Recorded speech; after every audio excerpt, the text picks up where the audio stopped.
Hi everyone, hope you're okay. Gary Waterman, a former police officer, a victim in relation to this crime and a recent Christian.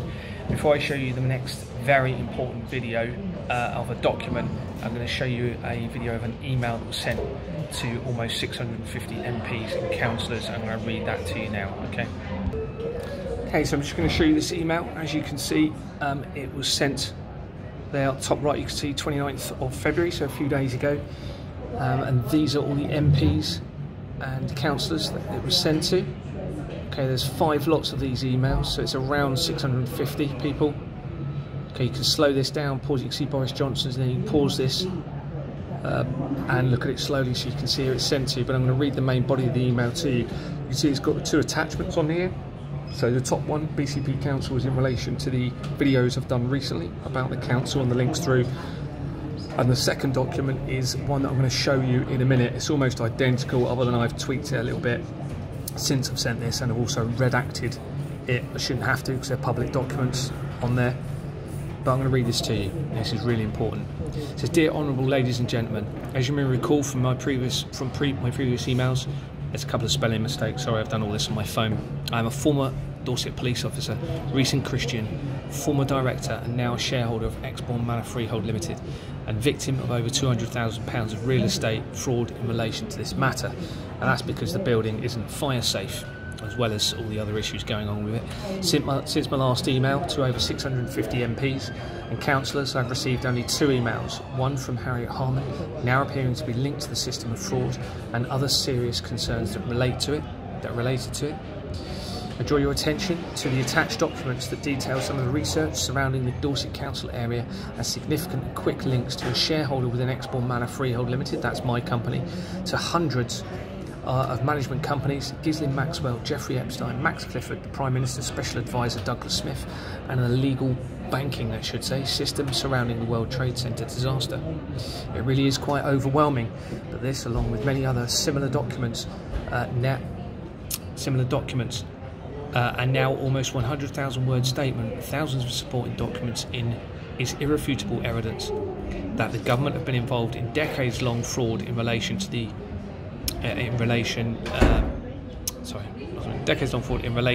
taxation system and real estate, by allowing the falsification of the company's house registration system and the use of forged bank documents produced by the banks to allow selected companies to falsify their figures to company's house and send the real money offshore. These are all serious crimes under the 2006 Fraud Act. It is linked to the Post Office, Fujitsu and Horizon scandal, the David Cameron Greensill scandal, the PPE scandal, the Teesside, sorry if I'm pronouncing that wrong, Michael Gove and Ben Houchen scandal, Tatra steel closures, and most of the wars that have all been illegal due to this system being used to fund illegally unregistered trading weapons companies linked to the fraud. Unsurprisingly, it appears to be linked to several high-profile deaths, including Nicola Bulley, Madeleine McCann, Robert Maxwell, Max Clifford, Jeffrey Epestein, Dorset Police Inspector Neil Monroe, Manchester Chief Constable Michael Todd, and the Lancashire Assistant Chief Constable Peter Lawson, and likely many more. Many members of Parliament appear to be linked to the system of fraud, and the evidence is so significant that many have now been reported as formal suspects. It appears that the Freemasons are involved and have infiltrated almost every area of society over the last 3 centuries or so, with the ultimate goal being to move to a cashless society and enslave the general public in a criminal system of taxation and everything that comes with it. Sadly, the voting system appears to be corrupted through this system, and has done the entire legal system. Certainly every element of the legal system I've looked at, and there's a video coming out on that. This must stop, and ideally it should be changed internally by those who are innocent in this, and those involved voluntarily stepping down in power. May the good Lord help us if none of you are innocent. There must be a transparent taxation system at the source, i.e. online bank accounts, not typed up accounts. We need to see the bank accounts. It can easily be done, allowing all collective income and expenditure that is available for members of the public to see it. The technology is available to do this. I haven't put this, but an example would be where every 6 months Bournemouth Council Tax puts the collective income from council tax into a bank account, then everyone can see the amount that's come in, and then from that account you'll see transparent expenditure where that taxation money is being spent. Okay, so it could easily be done with the technology at the source of the bank, though. That's important. All details of existing and new Companies House registrations must be verified. This is essential. Why aren't Companies House doing it? They verify everything else. We know that. We have to provide proof of our address and proof of our identity.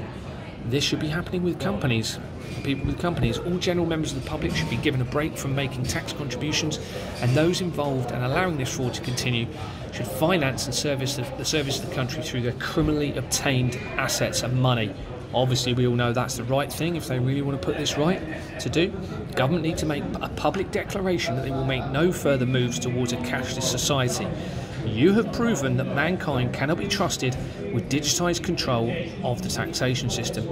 The management of real estate needs a transaction accounting system at the source of payments, again similar to what we've talked about, but for buildings that are in relation to leasehold properties, so that all leaseholders can see the income and expenditure in relation to the property, as well as there being a safeguarded transaction system. So there needs to be a second or third signatory for those accounts. My company deliberately didn't have that, and I tried putting it in place and they refused to do it because they appear to be involved in this. And suitably signed management agreement needs to be in place. My company is refusing to give me a signed management agreement despite saying there is one. Anyway, there's lots more about that coming out. There's a court case coming up in relation to it. Well, there can't be because it's an illegal court case, but we'll talk about that later. There is an obvious connection of immoral sexual activity and possible paedophilia throughout this system, and this is likely being used as a method to bribe members of Parliament into making certain decisions. It is therefore not surprising, I'm going to have to move my tablet up, not surprising that sexually immoral and or illegally explicit pornography is being allowed to continue to be accessible to children throughout the country, as well as the ease of availability of alcohol and mind-altering substances. That is obviously suppressing the public from probably identifying this. Very fortunately and luckily, I do not drink or take substances myself. I haven't put that, but I have a drink every now and then. But you must realise that this whole system is causing significant mental health and addiction problems across the country, leading to crime and struggling public services. You must prevent the availability of sexually immoral, criminally explicit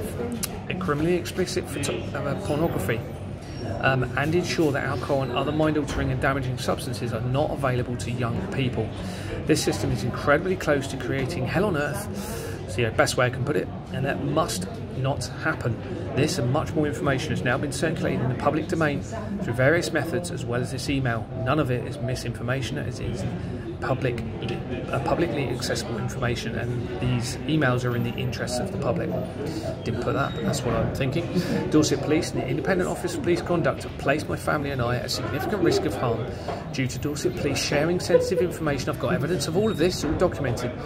Information about my reports with them, with those already named as prime suspects, and the Independent Office of Police Conduct having shared my statement with Dorset Police without my consent, despite knowing their apparent involvement, and reports that I had already been followed, been intimidated, had my email account infiltrated, emails deleted, tracking apps trying to be installed on my phone, and 2 attempts having been made to remove items from my vehicle. I actually had to chase one of the guys off. It's not very nice for my wife. My wife and I can now very likely never return home safely due to their actions. Information now shows that both the Independent Office of Police Conduct and the Serious Fraud Office were linked to the fraudulent system. Now, I hope this doesn't offend anyone, but I've got to be open and honest about who I am and what I believe.